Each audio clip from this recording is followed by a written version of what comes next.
What's up, Metal Summoners? We are super stoked to be back with you, right back on your island of misfit toys. This is where all the magic happens. This is where all the cleanup may or may not happen. And we are super duper excited that you guys are joining us, kicking off your weekend right in the middle of the week. As always, it's myself and Angel Alamo, and we're going to have a great time with you guys this evening because we're bringing back some TMS alumni, and we are going to rock out with Ryder. Ryder is in the house. Welcome back to the Metal Summit, guys. And again, thank you for joining us, spending some of your evening with us.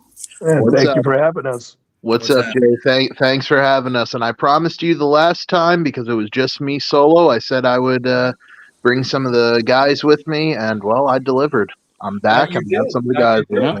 So let's talk about these guys. James, take it away. Well, guys, would you like to introduce yourselves? I don't want to speak for you. Hey, go ahead, Nick. Don't be shy. Sure, I guess I'll start. I'll break the ice here. So I'm Nick.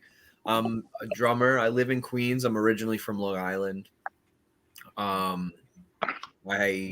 have been drumming for about 20 years, and been gigging for like the last 10 or so. And James approached me on Christmas Eve. It was a great Christmas present. He asked me if I was interested in joining a band. I wasn't sure if he was serious at first because it was in fact Christmas Eve. But I actually looked. It's like being offered a gig on April 1st. Yeah. Yeah, it's like getting a gift. What is that? Looking a gift horse in the face or something like that. I don't know. But I thought it was too good to be true. I looked him up. I listened to some music and I really vibed with it. Something, I've always played rock and roll music, but I haven't necessarily delved into, the hard rock, especially now the acoustic hard rock, which is what we're playing right now. So it's a really fun project and it's really cool to do. Rod, how about yourself? Well, my name's Rod Viquez. I live in New Jersey, so I'm a little bit away from the rest of the guys, but I don't mind driving. And I found out about this band through Band Mix, and was the only time I've actually ever ran into a band that was actually serious. I talked to the management, and she asked me a couple questions. I said yes. I sent them my demo, and me and James met. Pretty much instantly we figured out we were both serious, and I was glad to get into an original project instead of just tributes. For sure. Absolutely. And then James, let's bring it back to you, bro. How has it been so far with these guys? Because you've had your fair share of lineup situations when it came with Ryder. It's never taken away from the music. You guys have always put out great music. You're a very established band with a great live show. But you've gone through your share of band growing pains, which is not a knock on anybody. So why don't you talk a little bit about this lineup? Oh, it's fantastic. Everyone is enthusiastic. Everyone has a great attitude, and that's about 75% of the battle right there is just attitude and being skilled and doing that. I mean, as far as me personally, I mean, my blood pressure has gone down. My cholesterol has gone down. Eating healthier. Yeah. The hair is growing out. There's not as many grays as there used to be. So I'm doing the reverse aging process. So it's actually pretty good. Absolutely, man. Super duper awesome for sure, brother. Well, Nick, Rod, welcome, and thank you for rocking out with us as well. James, I'm going to kick it back to you though, real quick, before I bring in Angel, because the last time that you were on the show, we were dominantly talking about Lullaby. Yeah. So because you were getting great success with that song. It was getting a lot of follows. It was getting a lot of views when it came on the socials. So how has it been since Lillin's Lullaby? It's been very interesting. We we released an acoustic version last year, which I'm very proud of that version. The original's great. that's what kind of kicked off this whole acoustic kick we've kind of been on. But that version did pretty well. We did the live album, and then we just kind of took a break by the end of last year and reassessed, rebuilt, and reformed. And right now we have been literally a week ago to the day, and I will say this much, the weather is much better tonight than it was last week. But we played our first show last week at Katie's in Smithtown with this lineup. So, it was flooding like a motherfucker, but we got there and we put on a show. That's awesome, man. Yeah, we've been getting our fair share of rain in Maryland a lot lately as well, but it's definitely gotten a little bit nicer in this area as well, man. Nice. Sure. And with the acoustic tour and those shows going to start off this year, what can you currently say based on what you're allowed to say? Do we have to look forward to as 2024 continues? Oh, lots of things. I mean, I can't say too much because we're currently in the middle of working on things, but you can expect some more shows, and it's not going to just predominantly be acoustic. We are going to plug in probably once it gets a little more warmer out. We're going to be plugging in, and we're going to be running with both. We're starting off acoustic, and we're just trying to develop that into our repertoire, and hopefully by midsummer, we'll be switching off and be a lot more versatile. Absolutely, man. Sounds great for sure. Angel, let's kick it up to you, man. Why don't you take it away for a little bit, my sir? Yeah. How did you come up with the idea about doing the acoustic thing? How did that come about?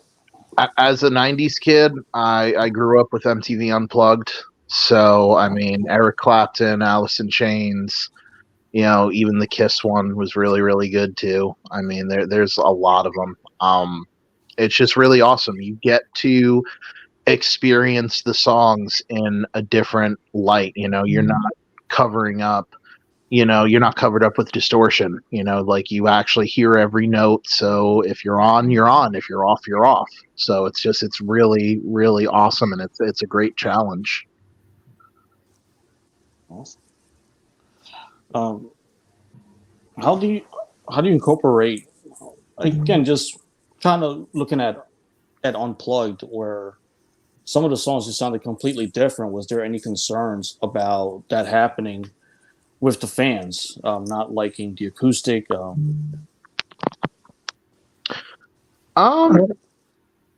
were you gonna say, Rob? Well, I kind of think it's pretty cool that they're different. I think it's something to stand out. I think it's a reason for people to listen to something that they've heard before, and I'm not afraid of taking that risk and giving it a shot. I think some of the songs sound different. If we did them the original way, just straight to the T, I wouldn't sound as good. I think they sound better with some different arranging. And I was also thinking about even earlier than the 90s, Tesla with 5-Man Acoustic Jam back in the 80s. Oh, yeah. Yep, remember that. That was another great one. The Days of the New CD. So there's been a lot of good acoustic work, and I thought it was really cool to give this a shot and do it as something while we're getting ready to warm up and get ready with the full-blown electric set, which is also what we plan to be doing. It's not only going to be an acoustic band. Of course. But I thought it was cool to have that versatility, be able to do something different. No, I mean, it's really awesome to kind of do that, because I grew up the 90s scene. It's kind of funny because Tesla did it, and then you kind of had more bands doing the Unplugged thing. And Myra brings up a good point with John and Richie when they first did it. Everyone expected the band at the MTV Awards to kind of do like a full-blown thing, but they just sat out with 2 guitars and did a couple of their major songs. Mm-hmm. I think they put out a record. What was it? That Left Feels Right? Was that the Right. Bon Jovi record? Yeah. Yeah. So what you guys ever do? Because one of the things that kind of incorporated into acoustic later on was that then VH1 did storytellers, where it was kind of like telling stories behind the songs. And that was kind of cool to see. Yeah. Do you ever find that, like, when it comes to doing acoustic, especially with a relatively new lineup, and guys, Nick, Rod, this is also for you guys as well, like when it comes to, you know, getting that chemistry, do you find that there are advantages to doing acoustic, especially like you said, James, where notes are accounted for? I would say for sure. Just because we are a new lineup, and you know, sorry. So because we're a new lineup, and we got to really know each other through the music, and we arranged a lot of the stuff together. There was a lot of stuff that James introduced to us, but there were a lot of ideas that we brought to the table ourselves, including writing just a few new tracks for this new show that we have coming next month. So it's gonna be a lot of fun, and we're really excited for that.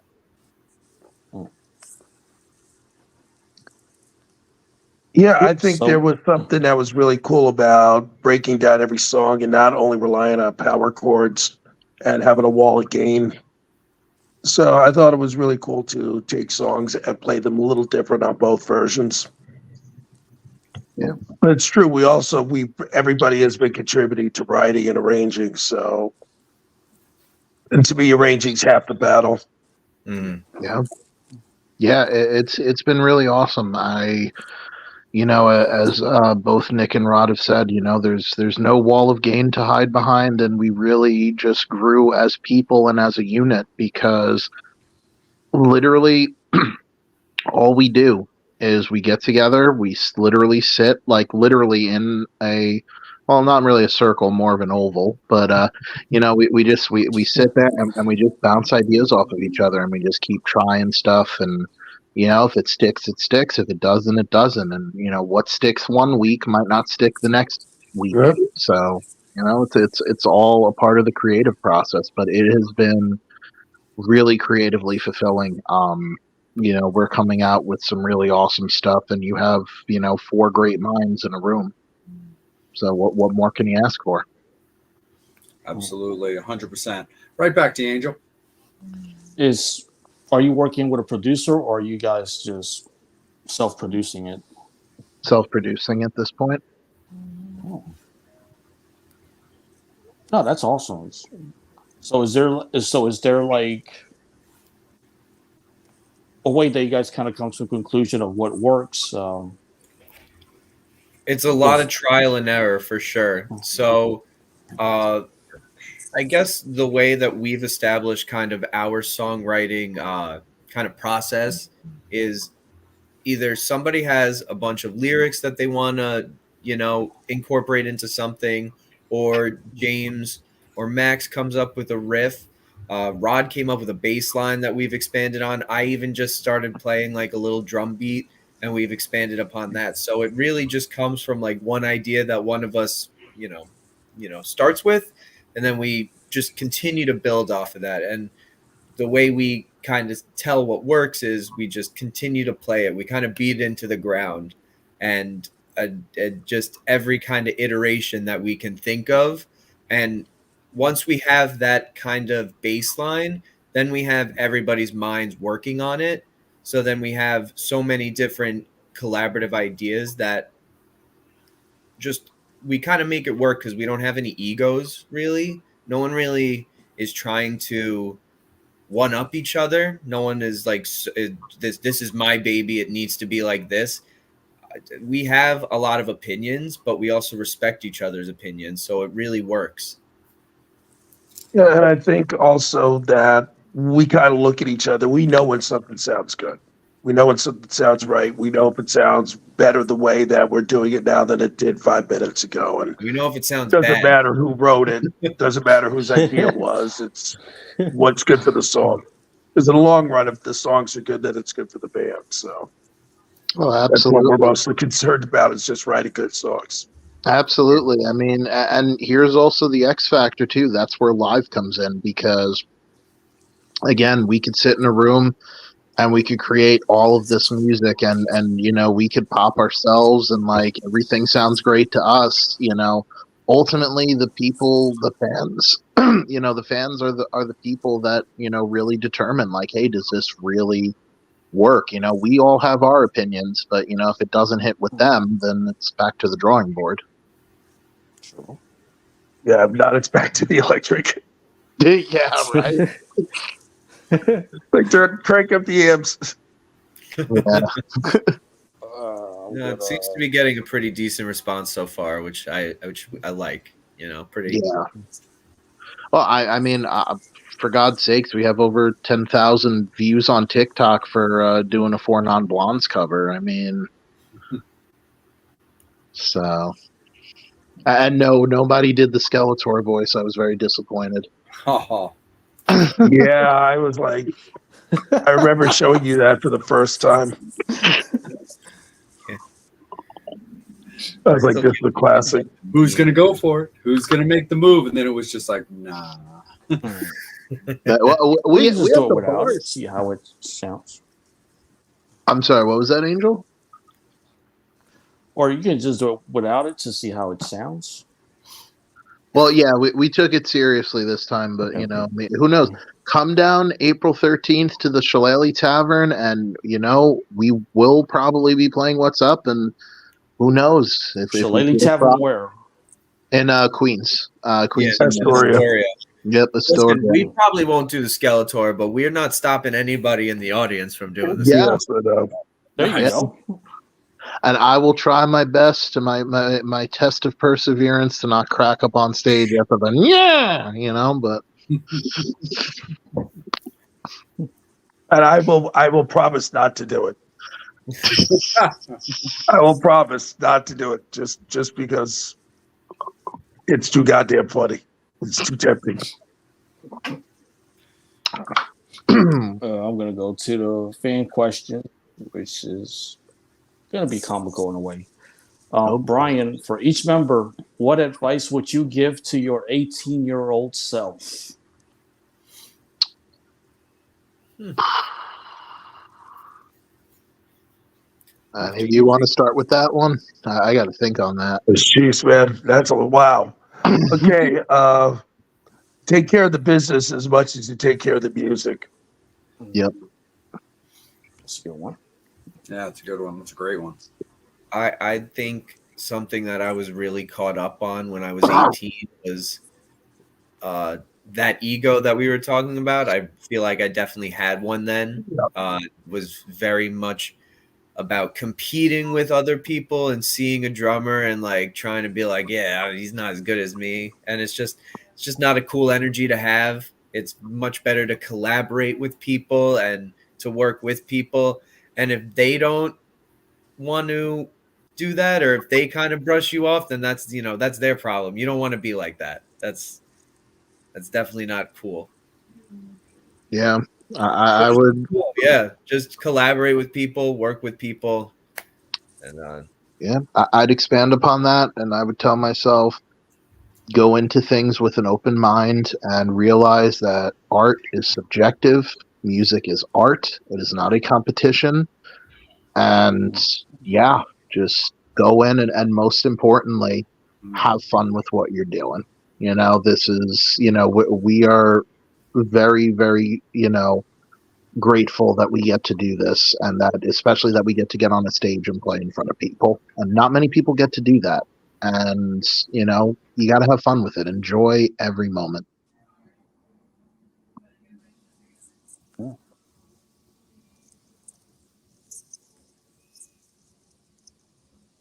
Hold on, let me get to the next one. There's a lot of people have been posting comments. Oh, what are some of your favorite acoustic songs by others? it's a good question. Favorite acoustic songs? I would say Eric Clapton's Complete Unplugged album, cover to cover. Great piece of work.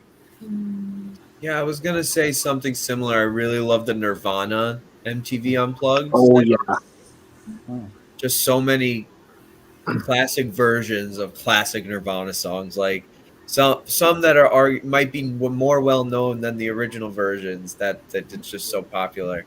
I love that album. And you know what? I'll stick with the Tesla CD release. I'll go with Coming At You Live because they did it completely different. You know, it's like the tempo, everything. It's a completely different song with the same words. nice.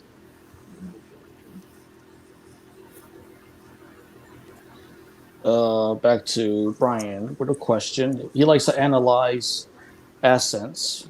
Rod definitely sounds like a New York City, Northern Jersey. Yeah, Could James and Nick Woodbridge describe originally. their accents? I'm from Long Island, which it's more apparent when you say where you're from. Long Island. Yeah. Well, you have to say water and axed. Coffee. Coffee. Drink coffee. Hang out with my dog. Yeah. So yeah, accent. I mean, yeah, Queens. You know, I'm also on Long Island. I'm on the border of Nassau and Queens, so like I'm right at the edge. Yeah, a lot of what you're hearing is you know, just basically, you know, a little bit of the boroughs, a little bit of Long Island, and lack of sleep. I mean, Tell me about it. I like this next question. I've seen you repping TRX lately. Tell us about your sponsors. All right, promo plug. I can start with that one. So TRX are extremely awesome hand-hammered Turkish cymbals. And, you know, I've been playing with them for the last month or so that I've been with Ryder. And they have just a really great sound. I'm hoping that I can get some more soon to really just, you know, work them out and really work them into the Ryder sound that I feel like we could make. And I feel like that they are a great cymbal company to let me make that happen. Also, Simpad, which have really, really cool felts, cymbal felts that, you know, drummers always freaking lose. So Yeah, they have like a really cool locking mechanism that kind of makes it impossible, idiot proof to lose it. So yeah, those are useful. There's also shout out to American Musical Supply. So anytime we need strings, sticks, other stuff with gear, they help us out greatly. So check them out, AmericanMusicalSupply.com. Parlor Root Beer. If you're a fan of root beer, I mean, Parlor has some pretty damn good root beer. I mean, their regular is great. They have a butterscotch flavor, which is like most people would probably think, oh, that's a cream soda. No, it's butterscotch root beer. Like it actually tastes really, really well. And I know they have a birch beer. I haven't tried that one yet. I know some people in the comments might get on me for that. So I promise the next time I will try the birch beer.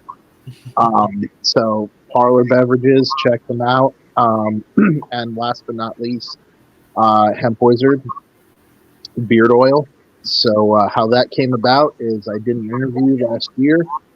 Somebody saw that, you know, I have this going on, and they're like, "Hey, why don't we, let me introduce you to someone?" And just happened to meet Mike, and we collaborated on a beard oil, Hard Time beard oil. So I believe the scent is leather, sweet tobacco, sandalwood, and bourbon. So it's like a very, very manly, you know, scent. Not fruity. You know, some of the beard scents, you know, are very like, you know, fruity in fragrance. You know, like, you know, pomegranate and other stuff.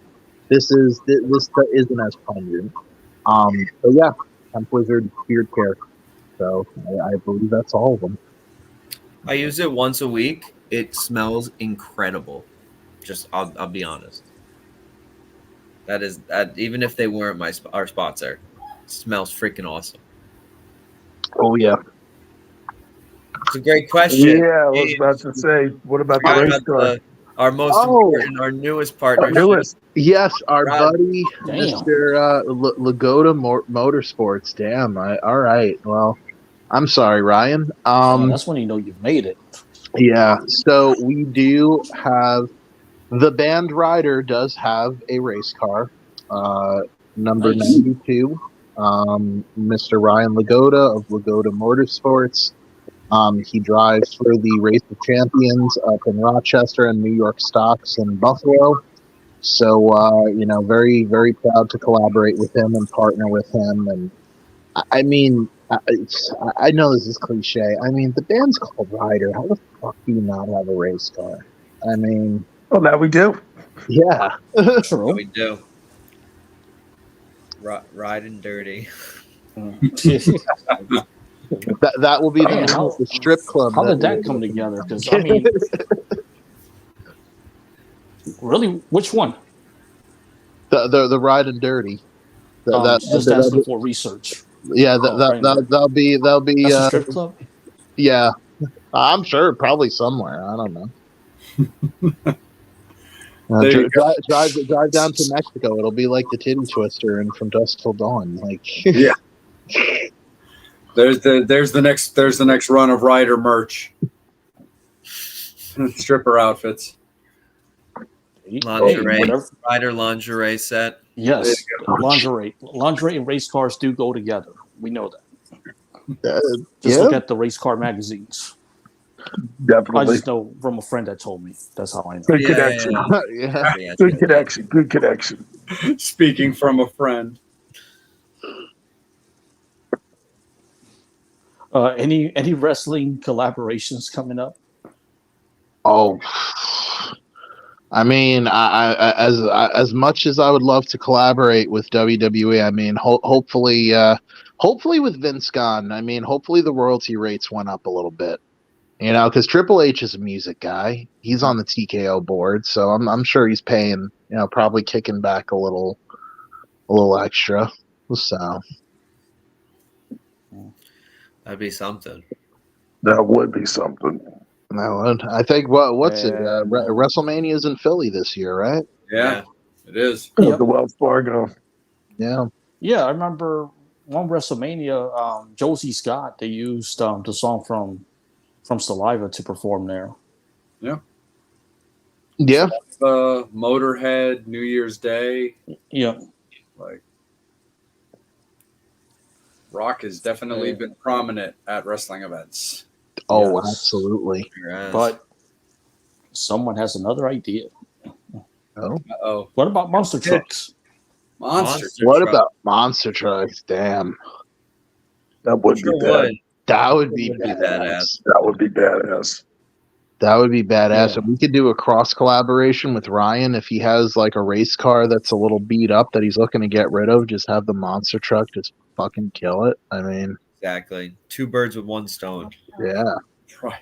Well, speaking of wrestling, earlier you guys know that Medusa was a monster truck driver for a while Yep. after she left wrestling. Yep. Damn, really? Mm-hmm. Yeah. Equal opportunity. Right. Just I sponsor. Yeah, I have no problem sponsoring a stripper. I've heard for one. I have no problem either. Metal Summit, we will sponsor a stripper.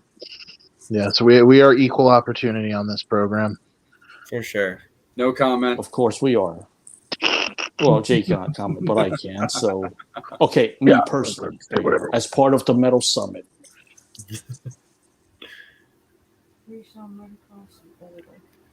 I don't want to get Jay killed. No. No, let's not get Jay killed. I mean, come on, man. Yeah. So, That's a not fan- very quite yet. no, what I think the cat would probably kill you. Cats will Monkey kill would probably everyone. kill you. They Yeah. are equal opportunity murderers. Yeah, we see them try to suffocate you. Yep. So They're one fan wants to know. indiscriminate in their. They could know you for 2 minutes or 20 years. Yeah. If they're ready for you to leave this earth, you're probably gone. Yeah. When they're ready for more room on the sofa, they're just going to take it. Yeah. Yep. Would the band be ready for the UK? Oh, someone wants to know about the UK. Will the band be ready for the UK? Man, I would love to be. I have my passport. I'm ready. So, I mean, are you kidding me? Fly us out to Heathrow as soon as we get out. Stop at a Greg's, get a sausage roll. Maybe for lunch, some Nando's chicken. You know, I'm just throwing random British references in there. You know, Mm. something really Doctor Who. I've been really into the Spud Man. He's a TikToker and he makes jacket potatoes. I've had a baked potato with like the chili and or like I've had it with like chives and sour cream, but they do it with beans and cheese and they call it a jacket potato. And I've always wanted to try a jacket potato. That Just sounds from like Spudman. I don't want it from anywhere else. I want it. that. He has That a little sounds like cart. the post gig food. It's like a big cart in Tamworth, and I would love to go. Nice. Dream. Shout out to all of our UK fans. We would love to get there. So Tell your venues. Yep. yeah. Nice summer gig in London. That would be nice. Hell Yeah. You know what I would love to do during the pandemic. It's 2:30 in London. So. It is. Yeah. But funny enough, during the pandemic, which a little bit of Ryder history, it is literally 4 years ago today that we played some of our last shows, before the world shut Where down. did they shut down? Yep. Someone just that's true. Tomorrow. Today. Yeah. Well, it was right after St. Patty's Day. Yeah. And I was in Baltimore when this happened, and everybody's like, "Yeah, this is just something minor." Blah blah blah blah blah. Next thing you know, the whole fucking world's upside down. Oh yeah, no, we were up in New Hampshire when it happened. Oh, yeah, I'm pretty sure they told us like the day too. Like, so everybody had like their last licks. Like, I remember I went out to a happy hour with my dad. We just hung out. We're like, all right, last time we're gonna do this for a while. And there was night curfew. Yeah. The night Angel curfew and I sucked. had just done our third episode. Yep, with Jimmy Bell. Oh wow. Done third episode with Jimmy Bell, and we had the nighttime curfew, so everyone had no choice but to be on at 9. Yeah. Yep. Make do. I mean, unless you had a reason to be out. But. Yeah, I mean, I've always said that was one of the few gifts that COVID gave, is that for us, it benefited us because at the time that we started doing this show, we were also very transparent with each other where we were like, well, we want this to be an interview show. We want to do an interview every week, but fuck, that could be difficult. I mean, these guys tour, they record, they need private time with their families. Like, things can happen. But I mean, we've all been around long enough to have various contacts or whatnot, but we were like, well, we'll have to see. We'll have to give it our best shot. And worst comes to it, if we have to filter in certain episodes that are just rock talk. I mean, Angel and I have done that a few times. But all of a sudden, after our third episode, everybody was at home on the couch. So we kind of use that as an advantage to keep rock musicians relevant and be like, hey, well, you have this, new music that you're sitting on, because there were definitely a lot of bands that we talked to that had like just released albums or singles or EPs that suddenly were just sitting on it. I mean, some of the my other band was exactly the same. It's like, and then you see the horror stories of people once they could go out on the road and do shows, having to go to GoFundMe to recoup whatever they lost because the cost of everything is just skyrocketed. And you see major bands canceling legs of tours because like a couple bands just going to Europe was just too much for a couple of years. Yeah. So it seems like things, in some ways, it seems like things are just starting to get back to normal. Starting to. At this stage of the game, I don't know what that new normal is going to be, but I mean, it was pretty amazing how everything was just taken. God. Yeah, it was crazy. Thank God, everything. Megan and I were out last night at a show. You know, we went over to Ram's Head and we caught the KK's Priest, LA Guns, and Burning Witches tour. And it was exactly like I remembered it. Like literally just no issues, people next to each other, people having a good time, everyone's talking, buying each other drinks. So last night it felt very normal, which is awesome.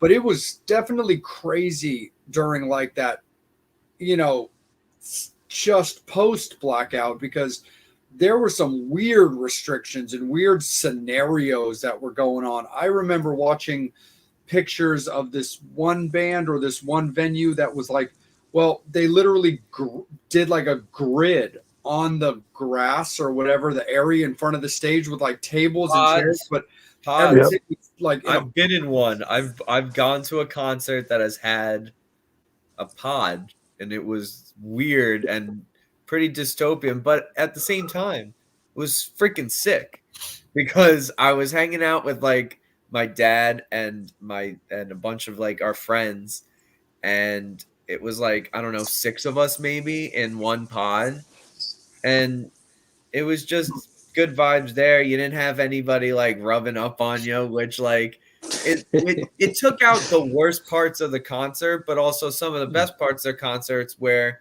you can meet new people, or you can just talk to people who maybe aren't the friends you came with, but friends you might know from these shows, and just stuff like that. I mean, there were some other weird ones though. I remember seeing there was another weird one. Pesh doing a show in Germany and it was set up like as a drive-in movie. Oh my God. That is the worst thing I've ever seen in my life. I mean, it's a big crowd, which is awesome, but I was like, it's literally people watching a live rock show from inside their cars. That's the worst thing ever. We had to play a gig with a plexiglass screen in front of us. So we walked on stage. This was in Delaware. We walked on stage. And you were at Bar 13, weren't you? Yeah, Bar 13. I was like, that's when it was the first gig they reopened, and we were like the first band playing there. And I just sit there and walk in, and I was like, what the fuck, man? And now I know what a goldfish feels like. And what sucks with that plexiglass is like you got lights behind you, you know, bouncing off that plexiglass. It's like fucking frying you too. Yeah. Yep. Frying you. You got shadows, all the sounds bouncing off you. Now that's what I call weight loss program right there. Bar 13 weight loss program. Yeah. Dream Raven 73. You were in the zoo. Oh, now you know what it's like to be a caged animal. Band aquarium. Band aquarium. I love it. Welcome to the first rule of band aquarium is don't talk about band aquarium. Exactly. Yeah. Right on. That's amazing. Right back to off the Angel. water. Yeah. One fan wants to know what's on the horizon. What's on the horizon? Well, I said earlier. Anything new? Right. Anything new? Anything new?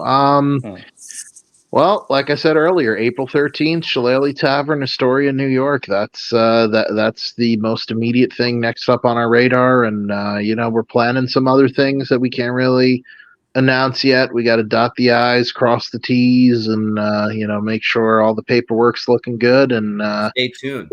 Yes, but stay tuned. It's got a story from Brian. Let's see.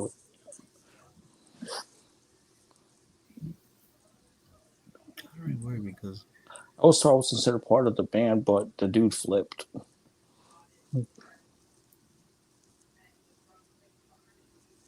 Oh wow! Oh jeez. God damn! I think I remember that. I think I remember talking to Brian about that show. Yeah, the sound man was like freaking out about him doing like doing the shots he was hired to do. Oh, I've seen that before. I've had a sound man tell me I had to play quieter. What? And all that told me was, you're just not a good sound man. Oh man! You booked a metal band for this tin fucking box and you don't know how to make me sound good? All that tells me Because it's a tin box. that tells me is Jay needs his petty meter to go off. Bam, bam, bam, bam. Never Nick, forget I'm gonna throw a question at you, Nick. Best drum intro: Judas Priest "Painkiller" or Guns N' Roses "You Could Be Mine"? Hot for Teacher. Yes, that Yeah, is the definitely. right answer. Yeah, that is the right. Yeah, That that is is the best right drum, answer. best drum fill moment ever. It's got to be Phil Collins in Yep. the air tonight. Yep. Iconic, If most iconic Yeah. piece of drum literature ever. when you've got Mike Tyson singing your drum fill in a movie, you Yeah. know you made it. Yep. Iron Mike. Oh. 57 and still fighting. Yeah, he's fighting. And yeah, he's gonna fight Jake Fighting Paul. somebody like 20. He's fighting somebody like 30 years younger than him. Yeah, he's gonna like squash fighting the- this YouTuber's face. He's a viner. He's a social media influencer. He's apparently fought some has-been fighters, but I don't know. We'll see. I don't know if people would take him seriously if he beats up on a 60-year-old man. Yeah, I know. Well, I yeah, mean, Mike's I'm pushing looking 60. forward to see him get knocked the fuck out. yeah. Well, That's I what I mean, wanna he's- see. I would love to see Mike Tyson do a little 1-2, but Oh, Yeah, I you wanted never it. see that you didn't count. see you didn't see him in his prime, so this will be a chance. Dude, I want to see him hit that. Trust me, in his that prime. You kids Tyson never uppercut. see Mike Tyson. Right. That's the dude at the airport on the airplane whose ass got kicked. Dude, Mike Tyson is one of the best boxers, and like, let's be honest here. Like, back in the day, he was going through everybody. Yeah. And then you had that one little kerfluffle with Buster Douglas. That Yeah. one little kerfluffle. But, Well, Nah, but that's the thing. The cat that he's fighting, yeah, I guess the guy's got some skills. I've seen a little bit of his action, but basically what most people seem to know him for as far as boxing is starching this retired basketball player. And I'm like, dude wasn't a fighter and you put him to sleep. Well, good on you, bro. Like, as Mike Tyson says, everybody's got a plan until you get punched in the mouth. I can't see him hit that cat. if I have to be the defender of Jake Paul, or at least be the devil's advocate, which I hate to do, that was his very first fight, which then people, of course, did not take him seriously. But I think his most recent fight, he fought, or one of his most recent fights, I think he fought Ben Askren, who used to be in the MMA. He did fight Kind him. of a washed up has-been in the MMA, so he kind of dog walked him. But I feel like all these things, and like I feel like the trend of where boxing is going is like it's just kind of the names, and then like I don't know, like 3 rounds of like, ooh, here's one kind of big hit. No one's really getting knocked out anymore. Everybody's kind of just draws. Like Mike Tyson fought Logan Paul, or not Mike Tyson. I'm sorry. Floyd Mayweather fought Jake Paul's brother. Yeah. Like last year. Yep. It's not about really fighting anymore, and it's kind of all about money. Yeah, that's kind of my biggest problem right now with boxing is like I feel that they've excelled at it, but I feel like they've gotten the show back in boxing. The problem is it's not boxing,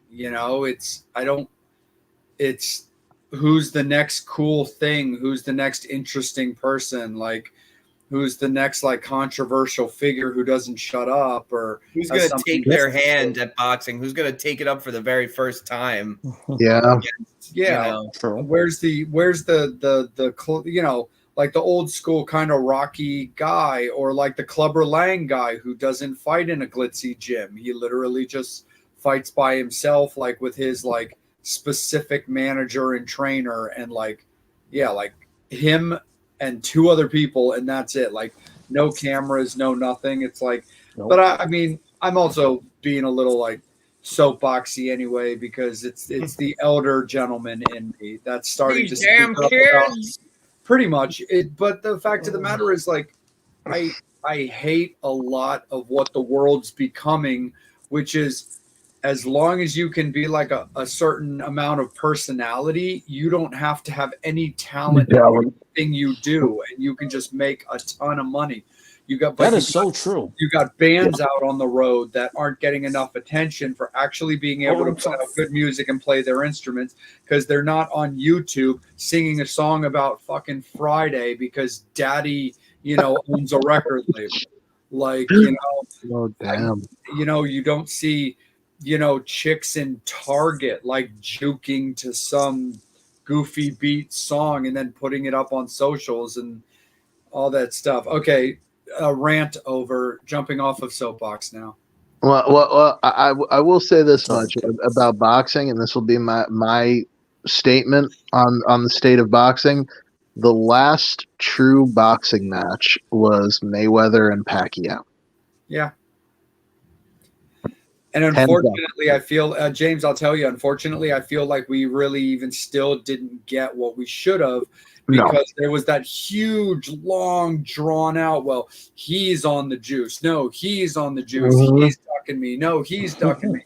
Man, I just missed I missed that good old fashioned, like, it takes just like one crack on your mom. And it's like, okay, you said something about my mom. We're fighting next week. No. Yeah, and it was a million. Like Floyd wouldn't fight unless it was this amount of money at this exact location at this exact time. After this amount of tests, everybody walks out to this music. Like there were so many like conditions that it wasn't just a fight just to fight. No. Yeah. No. And Tyson walked out in black trunks, kicked your ass, and that was it. Oh. Yeah, he didn't want to tarnish his record. That was the whole thing. That was, at the end of the day, it was really kind of Floyd ducking Manny because he didn't want to put a blemish on because a fair fight could have put a blemish on his record, whereas an unfair fight, there's no chance. You never make a bet you can't win. You know what I mean? Absolutely. If it was 5 years earlier, Manny would have wiped the floor with him. No matter what the circumstances, yeah. Yeah.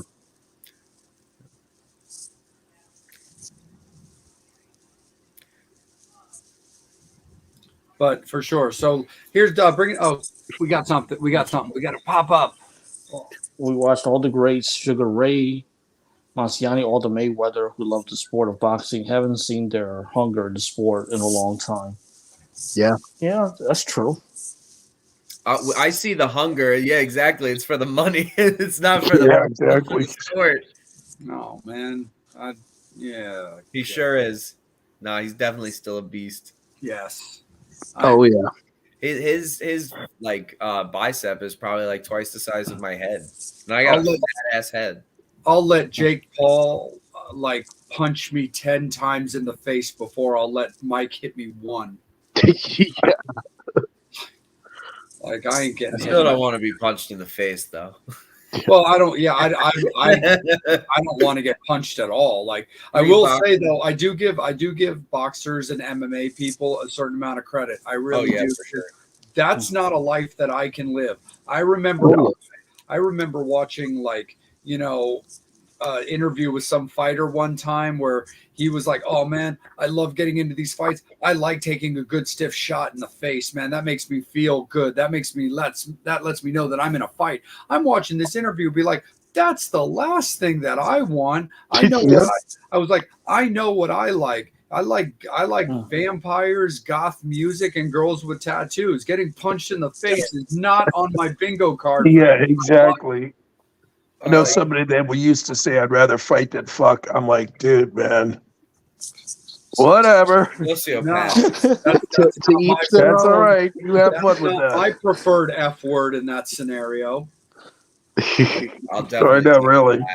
But one thing they both have in common is sometimes you might take a stiff shot in the face. So yeah, but they still call that the music business.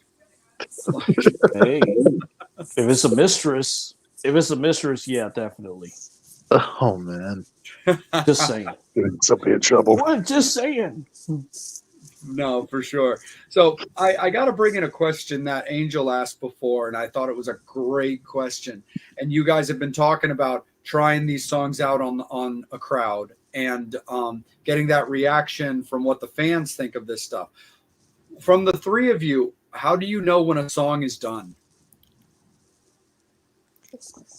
I think it's kind of it's tough, right? Because we'll practice a song, like we'll meet at practice, and we'll play through a song, and then I'll be like, wait, why don't we try doing this? And then it's something that we add, and it's a permanent addition, like an amendment almost. Yeah. So I guess in a way, like, and I don't want to sound like all meta or like foofy woofy, but like I guess they're like really never done in terms of, because especially like the way I like to play live music, and I know I like the way I see Rod plays music. It's very improvisational, very jam oriented. Everything's different almost every time. Kind of like me. I'm kind of just, especially with live music, when I'm going, recording, it's obviously very different, and you kind of just keep it very standard. But when I'm out there playing live, it's like it's whatever comes to me. And I feel like that's what a lot of us do in the band, especially the rhythm section. That's just what I'm paying attention to, though. Well, the way I look at it is when we hear a song, I think we kind of all have a feeling this is the best version of this song. But to get to that best version, we probably have done it 5 or 6 different ways. Would y'all ever do So at something least where we've thrown a lot of different things on the table and see what sticks, which can take a long time. But I think also it just makes everybody feel that we put a lot. We just did rush through this just to get it done. So Absolutely. What were you saying, Angel? I say that we know bands that will record like multiple versions of a song, and then later on down the road, they'll release an alternate version, Yeah. or put it as a B-side or anything like that. Do you guys ever do that sort of thing? Oh yeah. I mean, well, I think someone said in the comments too. When is a song ever truly done? I mean, they're constantly evolving. Even when you record it, it's like, okay, the studio version is that version.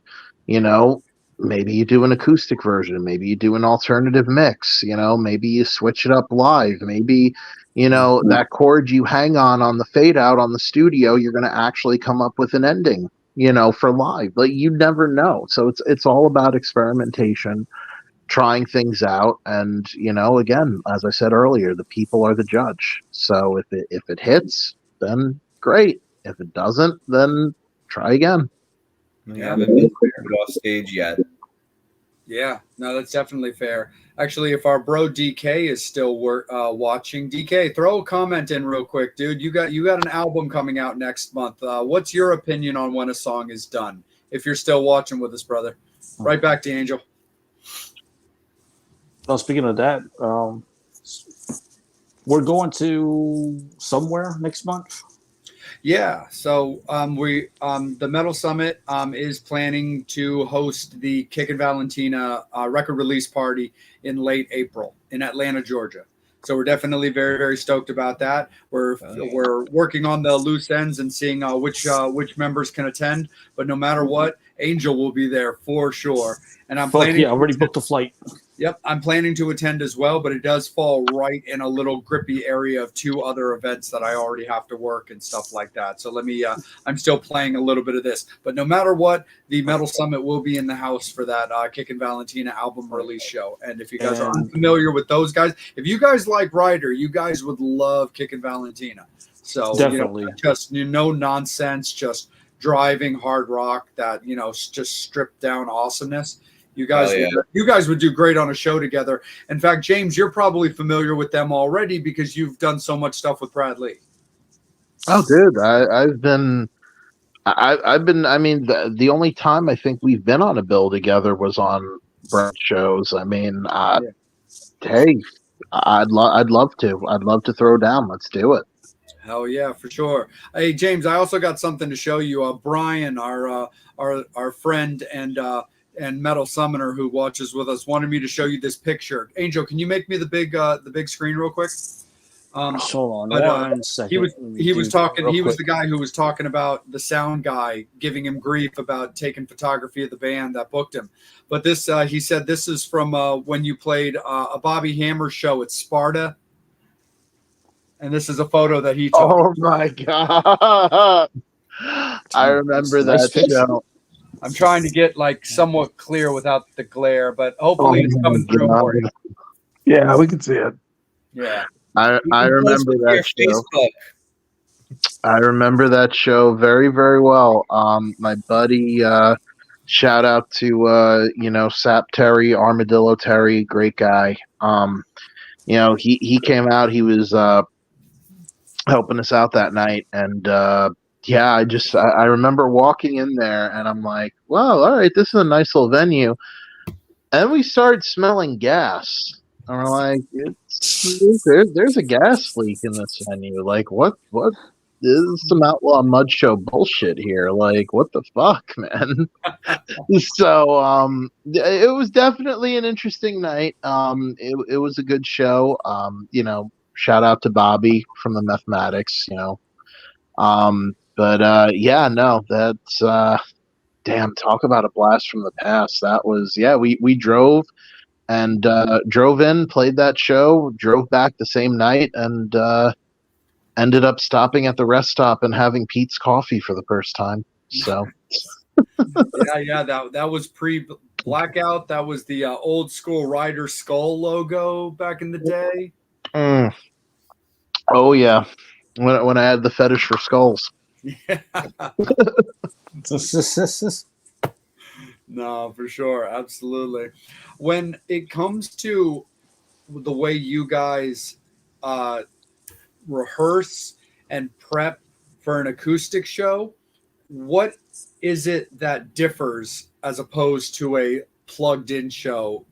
Obviously not counting the obvious. Ambiance. When you're doing a plugged in show, I mean, again, you have distortion, you have the lights, you have so many things going on that it's like it's a visual and audio spectacle. So you could do a lot more. Acoustic, it's all about that ambiance because you're not moving as much. You're grooving to the music, but like you're not running around the stage. You're not doing the duck walk like Angus. Like it's more of a tame thing. The music speaks more through the acoustic, so it's all about that right ambiance. So it's low lighting, neutral lighting, stuff where people can feel comfortable, and like, hey, you're gonna hear some acoustic music. So it's all about the ambiance and the setup. For sure. Nick, what about you, brother? What's your mental prep for acoustic to plugged? I think it's pretty similar, honestly, because my kind of whole philosophy to drumming is to kind of, you want to be the driving force, obviously, but you want to be more. I want my job is to complement the music, not be kind of the main focus, or at least for acoustic. Like, you can definitely make the argument when we start going to electric that there are places where I need to be the focus and whatnot. But I guess just understanding what the role is, taking a shot, and just understanding really kind of feeling the music, like James was saying. When it comes to the acoustic, it's definitely a lot more vulnerable. You know what I mean? Yeah, for sure. Do Absolutely. you ever use airbrushes on songs, Nick? Yeah, a few. So I don't play necessarily quieter, but I use lighter things, brushes, rods, 5As instead of 5Bs. Nice. Right on. And speaking of rods, Rod, how about you, bro? Yes. Well, I look at it that just play the song. Just sit down, play the song, relax. Just get a very, very focus just on the music type of groove, not much on the spectacle and everything else, and just let the music speak for itself. Nice. Nice. So you're overall pretty indifferent between the two gigs. It's just like let the music speak and get down. Yeah. Yeah, I just know that it's going to be a little different vibe for both. I'm gonna focus on a different energy before I start each show. One's going to be just a more relaxed mental state, more calm, more laid back. I don't like to put too much thought into it just because you don't want to overthink anything. You know, you don't want to change anything too differently from what your normal kind of Yeah, what your normal prep is. what your normal routine. You know, I've had the same routine since I was 18. You know, 21. Nice. Very, very cool for sure. Metal Summoners, keep pumping in those questions, those comments. We love how active you guys have been today. We really, really appreciate you guys. You guys kick ass like you do every week, but it is also going to be last call for alcohol. We still got Ryder with us for a little while longer. We're having a great time with them. We also want to extend the courtesy of them by not eating up all of their evening and letting them enjoy everything that they need to do outside of this show. We got them for a little while longer and everything's been great, but fans, Metal Summoners, Ryder fans, it's last call for alcohol. Final questions and comments, make sure you pop them into the comments there because we will clear the board. We'll make sure that we get to all of them. And right back to you, Angel. This question from Brian, and I'll give you one example just to start it out. Hold on a second. I'm bringing a musician back from the dead and sending oneself. Like I would do Adam Levine for Jim Morrison. Just one example. Yeah, take Adam Levine. He's a cheater. Fuck that guy. Exactly. Yeah, fuck him. He doesn't like metal Goodbye. shit, so fuck him. Yeah, that's true. 50 producers for a fucking album. This really is so hard. I have so many that I would want to bring back, but I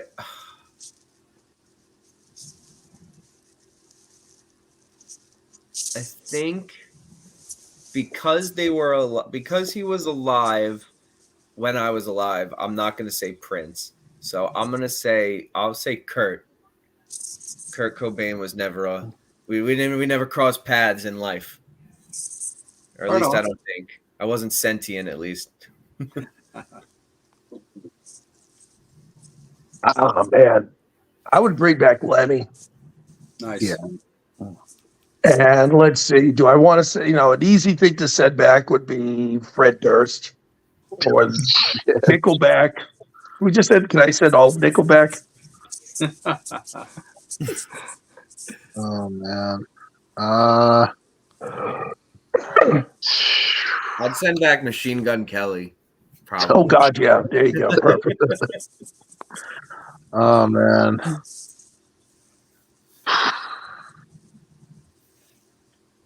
Trying to think of all right, who's a really, because I'm gonna go, no pun intended, I'm gonna go tit for tat here. Who would you say is like a really, really crappy female singer today? Nicki Minaj. Send back Nicki Minaj, bring Good back question. Amy Winehouse. Oh, that's a good one. Yeah, another good one. And Nicki Minaj's husband is a pedophile, so True. Oh, I need I need Freddie Mercury back. Like for that's real. I need that's that. great. That's always my answer, along with Peter Steele. Queen and Typo Negative are two of my biggest influences, just mentally and musically, and things that I do. Like I need Freddie and Peter, but I will absolutely give up Nicki and Beyonce without even batting an eyelash. And I'll give up 2000s and 2010s Madonna because I will back in the 80s you really couldn't fuck with her. But the thing, the it that she's turned into nowadays, I could go without that Madonna. Yeah, that's not the best thing going on. Yeah, but Freddie, I need that guy. Oh wow. This is from Myra, and it's pretty good question. it's interesting how your voice is. Oh wow, that's very very high praise. Thank you. Don't blow too much smoke up his ass. No, no, really. Fucking singers don't need bigger egos. Oh my Oh gosh! damn. Thank you so much. Thank you so much. Thank you so much. But Start Thank undoing you. buttons. what Thank was you for was recognizing it my greatness. intentional? Was it intentional? On the original track for Lillan's, yes. If you're talking about the acoustic version of Lillan's, no, it was not intentional. That was just it was the way it came together, and we just there it was self produced that version. So depending on which version you're talking about.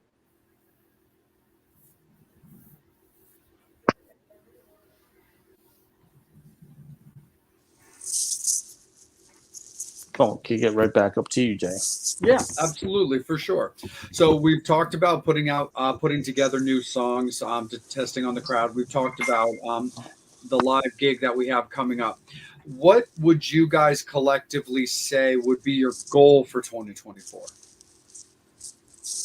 Reintroduce ourselves, get people acclimated, that this is Ryder and that we mean business and that we are here to, to have fun, play some music, and, the door is always open, anyone's welcome to join us. So, yeah, I would say for this year, it's just, that reacclimation, you know.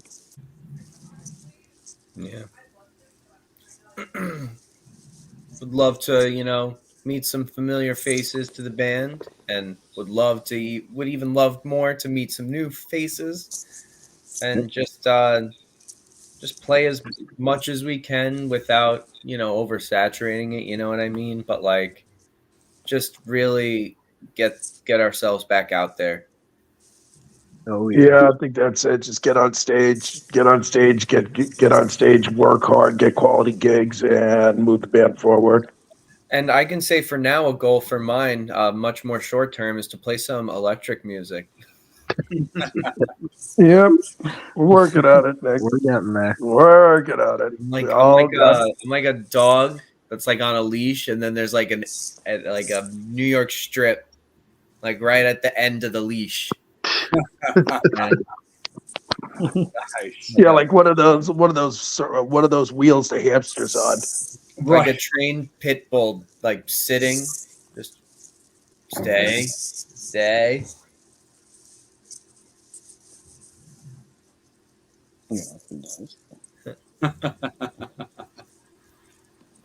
No, absolutely, for sure.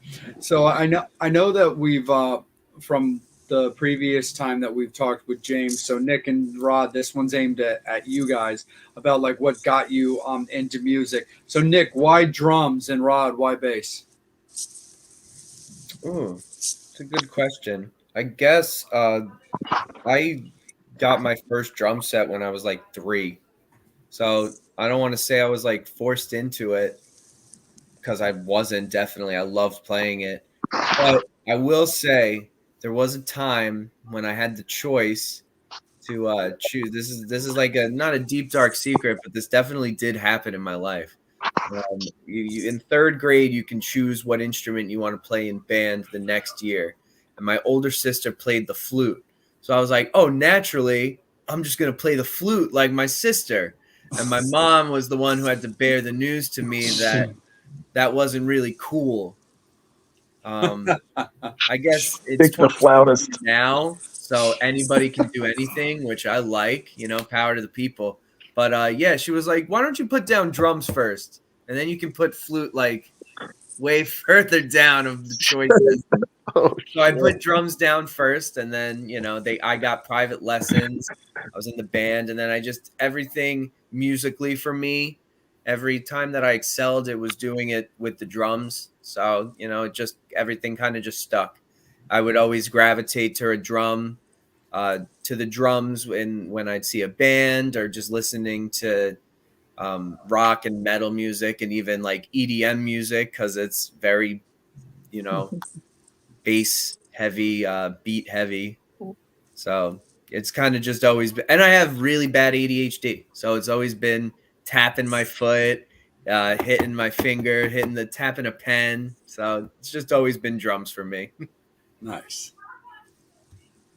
And with me, I played the trombone when I was 8. I started playing, so I already knew how to read bass clef. And then when I was 13, 14, I realized everybody was picking up a guitar and nobody was picking up a bass because nobody wants to be a bass player. Everybody wants to be a guitar player. So I figured it would be the smart thing for me to pick up bass and learn how to play it actually pretty well, so I would always get gigs.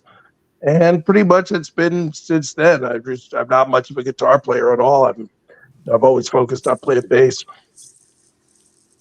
Nice. But we can refresh everybody's memory as well. James, why guitar? God, man, it's just guitar was. I started off on saxophone when I was younger, and I was a jazz guy, and I played alto for like a month, and then I switched to tenor for 9 years in school. And what really got me into guitar, a few things got me into guitar. Lemmy from Motorhead, which is funny, a bass player gets me into guitar. I believe it was him playing Triple H to the ring at WrestleMania 17. That performance itself was just like, that's fucking cool. Like, I want to do that. Also, Metallica, the Black Album, a lot of cliche influences, Jimi Hendrix, Stevie Ray Vaughan. But I started learning, and I remember when I picked it up, I'm like, oh yeah, it's gonna be easy. Oh, it fucking sucked in the beginning. That shit tears apart your fingertips, but like once you get your calluses, you're good to go. Yeah. No, Same for absolutely. drummers. So those blisters when you're like 8 years old, it was terrible. And not from being overworked. It's just holding a drumstick is not a natural thing to soft child's hands. No, definitely. They don't. I mean, they do make children's sticks, but I never used kid sticks. So this is a little bit more of a plugged-in style of question because we know that you guys are doing the acoustic thing right now, but based off what you guys know about each other, the chemistry you've already developed, what is it about you guys playing live for somebody who hasn't seen you guys that you deliver that no one else can? Or challenge. Damn. It's a throwdown. I just think that going up, you just go up there, and if people like the music and it's authentic and you're putting everything into what you're playing, I'm not worried about what other people do. I'm worried about what we do. And that gets back to the idea that professionals collaborate and amateurs compete and backstab each other. Yeah. So, if there's 5 bands, if we go on a stage and there's 5 bands that night, I want everybody to fucking put out a really great show because that's just going to be better for all 5 bands. Yeah. Oh, absolutely. And if the crowd is having fun and likes all the different bands that are out there, there's no reason to compete because everybody's winning. Mm-hmm. Yeah. And I think people forget that. Absolutely. But an analogy that I'll use just to make everyone in the chat hungry: ice cream. Some people like vanilla, some like chocolate, some like strawberry, some like pistachio. Only monsters like mint. But nah, I'm kidding. Mint chocolate chips, fucking great. But anyway, it doesn't matter what flavor you're into. It all comes down to it's still ice cream at the end of the day. You could love us, you could love another band, you could think we're great, you could think we fucking suck. I mean, it's all subjective. And as long as you're going out and you're supporting the art, I mean, if the industry thrives, then we all thrive. If the industry does not thrive, then we all suffer. Mm-hmm. I also think something not that sets us apart, but just, that I'm passionate about is that, we just work so hard.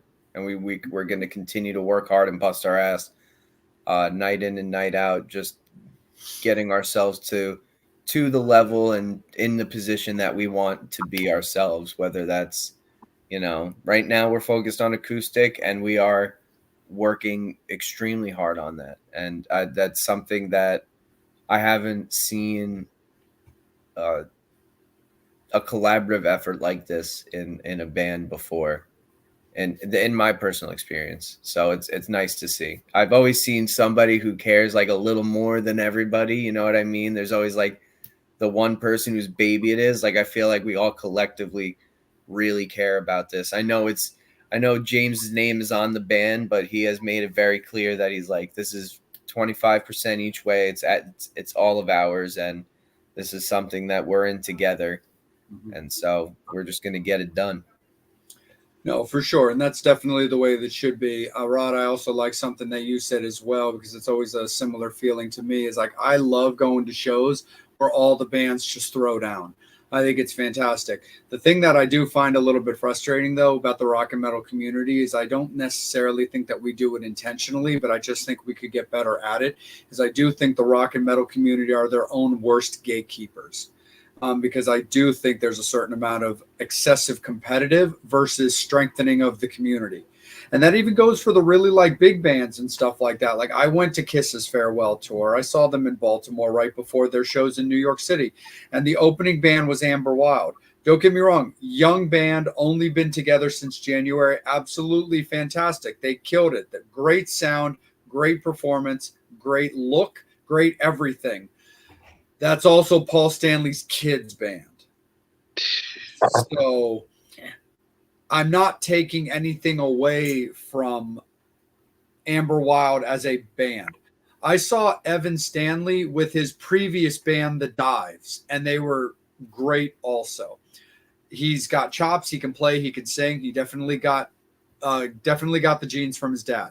But at the same time, it's Paul's kid. That would have been like Nick Simmons' band being on the tour. And I think they could do better, frankly. Not like, I remember Kiss back in the day bringing out ZO2 before ZO2 really popped and started doing things. And I think there needs to be more of that. Well, nepotism. I think it reminds me of when you find out how many actors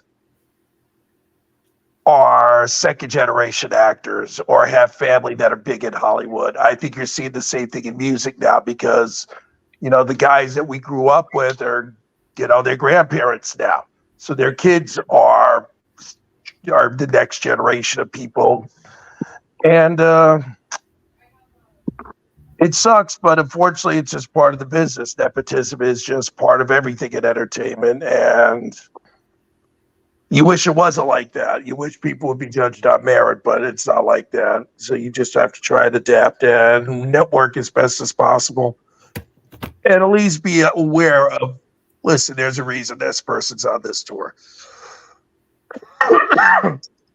Yeah, facts. No, absolutely. Angel, right back down to you, my guy. You muted, buddy. Sorry. What is Zebra Swirl? I think that's an ice cream. No. Zebra flavored? I'd hope not. I've never had zebra flavored ice cream. Me neither. I didn't even know what the hell that was. Taste the ice cream of the Serengeti. No clue. I thought maybe it was The ice cream where they have no ice cream. Zero ice cream. Damn. I thought it was a song title. Zebra Swirl. Sounds like something out of Madagascar. Hey, if they're gonna make another one, we could always write the song. There you go. Well, it'd be Madagascar. What would that be, number 4? I have no idea. I don't keep up with the franchise. Yeah, my son does. My kid wants to be an animator, so. There you go. Nice. Yes, I'm the musician. He's the animator. A lot of logical career choices here. A lot of very practical decision making. Yeah. Fuck it. Ugh. You gotta do what makes you happy. Oh yeah. Oh God, yeah. Zebra swirl. Zebra swirl. Ice cream. Zebra swirl. Unless, is that like the vanilla ice cream with the chocolate fudge ripple in it? I think so. Yeah. I think so. There's That's another. the only ice thing I cream. can think of. Yeah, there's another ice cream that's good. I think they call them moose tracks or whatever. It's like chocolate ice cream with like peanut butter and all sorts of. It's so fucking good. Oh yeah, it's got like the little mini peanut butter cups. Yep. And you guys are gonna have me going to Wawa when this interview's over. One of your fans said that too. They were like, "It's almost 11:30 at night, and now I want ice cream. Thanks, guys." No, Damn. Yeah, let's go to Wawa. very That's a New welcome. Jersey thing. I'm too lazy. yeah, I to go might out have for to ice go cream. I might have to go stop at a bodega by me. Yeah. For sure, absolutely. Angel, do we have Damn any it. current questions, my guy? I wish Rita's was open. True. Yeah, that's next week. Fucking hey, we got. Yeah, that's next. I think the 20th they're opening, isn't it? Isn't that free water ice day? Yep. See, Mm. I have Aritas by my house. That would rock. That would be You sweet. get- If they you that would be sweet, pun intended, if they open next week. Yeah, Rita's is good. I think. What do we got up by us? I think we got Ralph's Italian ices. Man. Yeah. Ralph's. We used to have Little Jimmy's too. Yeah. I have a classic place. It used to be called Pesos. If any people from Queens know, it's Flushing area. Now it's called Bella's, so it's not classic anymore. But you can still see the Pesos sign underneath the sticker that they slapped on top of it. Ah. Awesome. I wonder if Baskin Robbins is still a thing. Oh, sure It is. There yeah. Yeah, they still have are some. unique flavors. Okay. Hey, listen, that peanut butter chocolate is still the best flavor. I don't like Baskin Robbins that much because everything just is freezer burned. Yeah. Nobody goes to Baskin Robbins. No, they go to Carvel. Yeah. Get a giant cookie puss. Or they go to just a local ice cream place. Oh my God! It's St. Patrick's Day, so that means cookie puss. Oh yeah, Remember that? dude, Fudgy the Whale, Cookie Puss. I mean, I'm sure people who don't know Carvel are probably just like, "What in the fuck are they talking about?" Yeah, somebody in California is probably like, "What the hell are they talking about? What's a cookie puss?" Listen, I'm thinking. eat your Cold Stone Creamery. All right, we'll have our Carvel. Yeah. At a third of the talking price. to people from the West Coast that are all just plugging In-N-Out Burger and people just being like, "What the hell is that?" Oh, it's good. I used to live in Vegas, man. I tell you, there's nothing like an In-N-Out burger. Dude, I'm telling you, a double animal style with animal fries and a chocolate shake, man. Oh God, yeah. Jesus Christ. Yeah. It's the Metal Summit food show. Yummy. Cookie with Metal Summit. That'll be the next thing. We'll be breaking out the friggin' pots and pans. The food, Yeah. the food summit. The Me and food Angel's summit. sister show. We could all compare our Grubhub orders for junk Yeah, food. right. All of a sudden, people are door dashing out of our living rooms. Yeah. Putting And it listen, together. for our friends Yeah, that's- down in Texas too, I mean, Whataburger is also a Whataburger, yep. I'm from Massachusetts, and Wahlburgers is taking Yeah. is taking a lot by storm. I've been to a Wahlburgers. Extremely mid. Really? Ooh. Yeah. Oh, I like it's about the Marky host. Mark. I'm not a hater on Marky Mark. I kind of like him. Yeah. No, that burger was kind of ass. I'm not gonna lie. Shots. I don't think he made the burger. No, because it's closed. It was like there years ago, and it's no longer there. So I was not the only one who had this opinion. At least on Long Island. No, absolutely fair. Yeah, no, I mean, we I'm just curious if Nick's just doing a New York versus Boston thing. He shot Jeter, bro. Dude, do I got to bring my Yankees into this? I mean, you can if you want to. I don't know if I want to. I mean, we can make this a baseball conversation if you want. Oh no. I'm a Phillies fan, so I have no game and no stake in this. Nah, no worries. Absolutely. Before I give it back to Angel and make sure that the board is clear, where are you guys found, man? Plug your socials. Where can Ryder be found, and where can you guys be found? Facebook.com/RyderBandNY. On my little name thing somewhere down there or wherever the fuck it's I got the Instagram handle at Ryder_NY. YouTube.com/RyderBand. Search up, Ryder Live, which is our latest release from last year on Spotify, iTunes. Look up Lillin's Acoustic and keep an eye out towards the latter half of this year because we might have some new shit. Like, you never know. We're always working. Yeah. Touring Maryland. Sounds like a good idea. Yeah.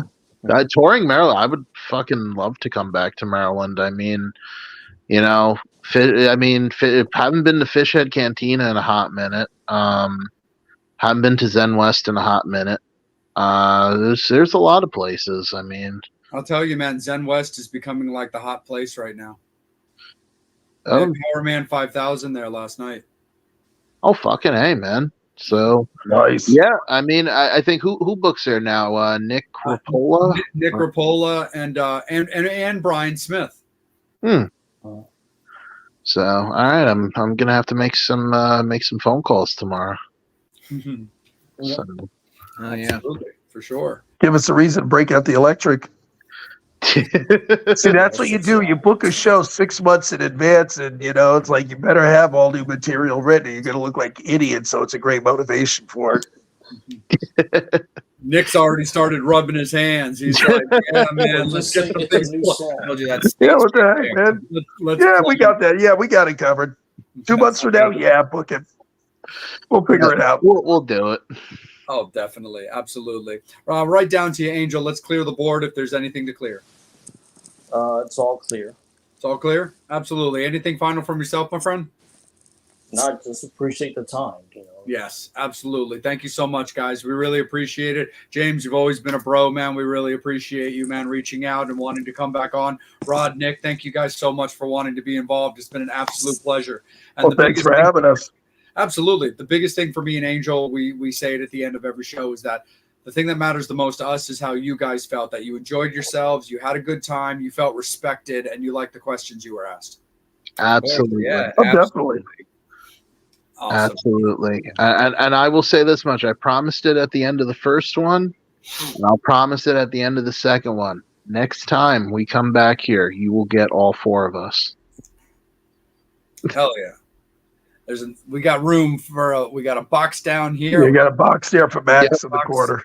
Whatever the hell I'm pointing at, and over there. Max in the box. Exactly. We got to get Max in the box.